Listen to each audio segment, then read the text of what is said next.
the final part is a remediation plan. Is to say, okay, based on what we have now and based on the risks, where are our priorities and what are budgetary numbers for trying to mitigate all these risks? Is that in case of legacy parts, a legacy system where the parts are still available? Maybe the idea is, well, we're not going to be able to afford to replace the system in the next 5 years, but we can get spare parts today and put them on the shelf so that if something goes wrong, we can at least recover fairly quickly. In the case of HMIs, where there's or PCs that have like control software on them, whether they're your HMI software, your programming software, or all of the above, we can do not only can we back up individual applications, but do image backups of drives, because we just had a client recently.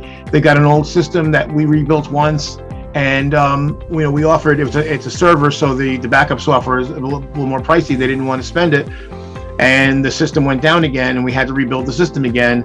And if we had an image backup, that would have been a few hours worth of time to re-image the drive and put everything back in operation. As it turned out, because it's an old system with a very old operating system, it took multiple days to get everything in, try to get all the updates installed, which was difficult, and then get all the software reinstalled and retested.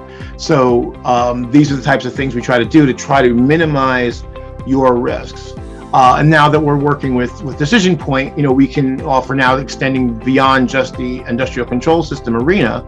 So, and it's particularly important, like I said, with legacy systems, because the availability to get support from the manufacturer dwindles over time, and so does the knowledge of the knowledge base. Because once a product becomes obsolete, the number of people around who know how to service it drops off over time.